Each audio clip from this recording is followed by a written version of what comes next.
Good morning! I decided to do my videos this morning to give myself some extra time to do some lesson plans. So today, again, I'm reading Diary of a Wimpy Kid. And we left off on page 49 and it says October. Monday. Well, it's finally October and there's only 30 days left until Halloween. Halloween is my favorite holiday. Even though Mom says I'm getting too old to go trick-or-treating anymore, Halloween is Dad's favorite holiday too, but for a different reason. On Halloween night, while all the other parents are handing out candy, Dad is hiding in the bushes with a big trash can full of water.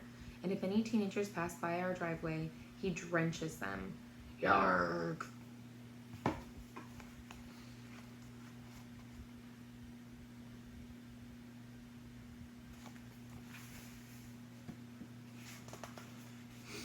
I'm not sure Dad really understands the concept of Halloween, but I'm gonna be the one who spoils it.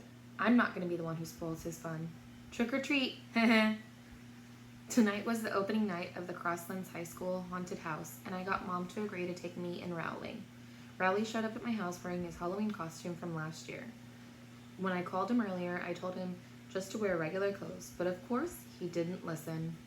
I tried not to let it bother me too much, though I've never been allowed to go to the Crosslands haunted house before, and I wasn't going to let Rowley ruin it for me. Roderick has told me all about it, and I've been looking forward to this for about 3 years. Anyway, when we got to the entrance, I started having second thoughts about going in. Good evening. But Mom seemed like she was in a hurry to get this over with, and she moved us along. Once we were through the gate, it was one scare after another. There were vampires jumping out at you, and people without heads, and all sorts of crazy stuff.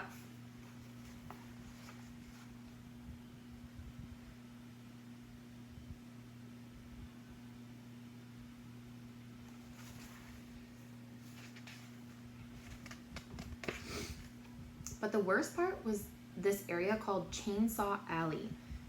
There was this big guy in a hockey mask, and he had a real chainsaw. Roderick told me the chainsaw was a rubber blade, but I wasn't taking any chances. Right when it looked like the chainsaw guy was going to catch us, Mom stepped in and bailed us out. That's not nice. I'm sorry, ma'am. Mom made the chainsaw guy show us where the exit was, and that was the end of our haunted house experience right there. I guess it was a little embarrassing when Mom did that, but I'm willing to let it go this one time. Saturday. The Crosslands haunted house really got me thinking. Those guys were charging $5 a pop, and the line stretched halfway around the school. I decided to make a haunted house of my own. Actually, I had to bring Rowley in on the deal because Mom wouldn't let me convert our first floor into a full-out haunted mansion. I knew Rowley's dad wouldn't be crazy about the idea either, so we decided to build the haunted house in his basement and just not mention it to his parents. Me and Rowley spent most of the day coming up with an awesome plan for our haunted house.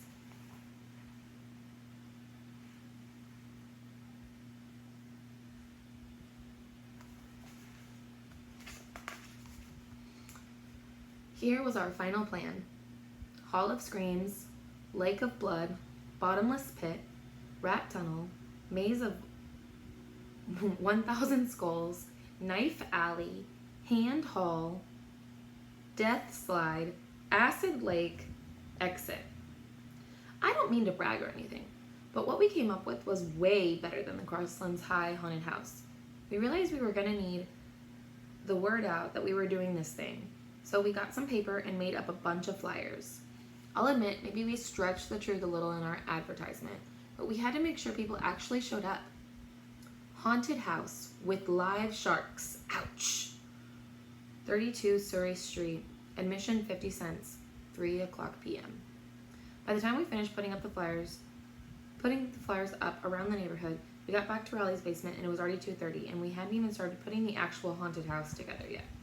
So we had to cut some corners from our original plan.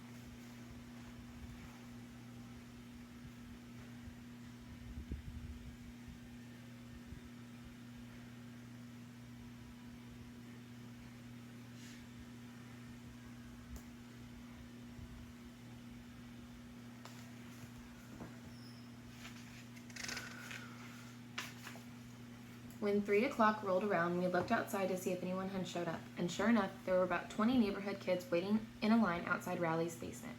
Now, I know our flyers said admission was 50 cents, but I could see that we had a chance to make a killing here.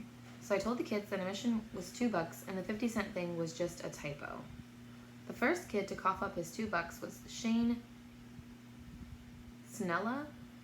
He paid his money and we let him inside, and me and Riley took our positions in the Hall of Screams. The Hall of Screams was basically a bed with me and Riley on either side of it. Rah! Rah! Squeal! I guess maybe we made the Hall of Screams a little too scary because halfway through, Shane curled up in a ball underneath the bed. We tried to get him to crawl out from under there, but he wouldn't budge. I started thinking about all the money we were losing with this kid clogging up the Hall of Screams, and I knew I had to get him out of there quick. Eventually, Riley's dad came downstairs. At first, I was happy to see him because I thought he could help us drag Shane out from under the bed and get our haunted house cranking again.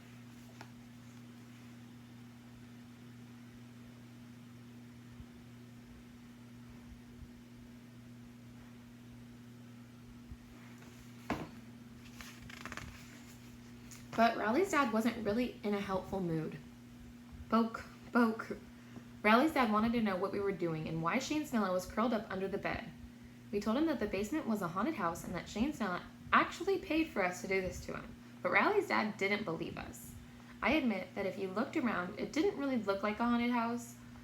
All we had time to put together was the Hall of Screams and the Lake of Blood, which was just Riley's old baby pool with half a bottle of ketchup in it.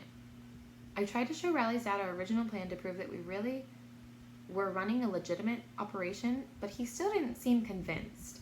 And to make a long story short, that was the end of our haunted house. The good news is, since Riley's dad didn't believe us, he didn't make us refund Shane's money, so at least we cleared $2 today.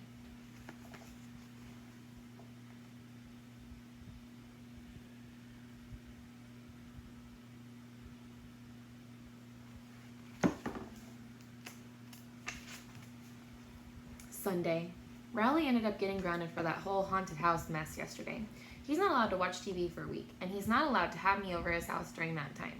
The last part really isn't fair, because that's punishing me. I didn't even do anything wrong. And now, where am I supposed to play my video games? Anyway, I felt kind of bad for Riley.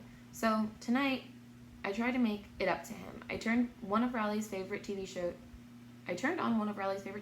and I did a play-by-play over the phone so he could kind of experience it that way. Wow, look at the size of that flamethrower. Oh yeah, never mind. I did my best to keep up with what was going on the screen, but to be honest with you, I'm not sure if Riley was getting the full effect. I bet this part is going to be funny. Whoop, ha ha ha, I was right. It was funny. Tuesday. Well, Riley's grounding is finally over, and just in time for Halloween too. I went up to his house to check out his costume, and I have to admit, I'm a little jealous. Riley's mom got him this night costume that's way cooler than his costume from last year.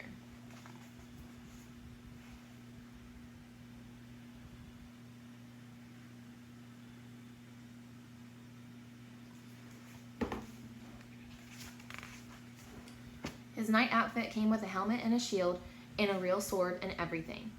I've never had a store-bought costume before. I still haven't figured out what I'm going to go as tomorrow night, so I'll probably just throw something together at the last minute. I figure maybe I'll bring back the toilet paper mummy again. But I think it's supposed to rain tomorrow night, so that might not be the smartest choice. In the past few years, the grown-ups in my neighborhood have been getting cranky about my lame costumes, and I'm starting to think it's actually having an effect on the amount of candy I bring in. What are you supposed to be? A cowboy? Double baseball hats. But I don't really have time to put together a good costume because I'm in charge of planning out the best route for me and Riley to take tomorrow night. This year I've come up with a plan that'll get us at least twice the candy we scored last year.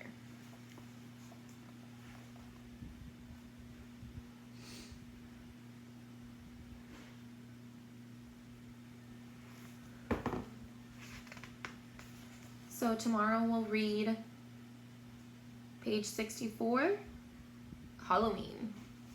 See you later.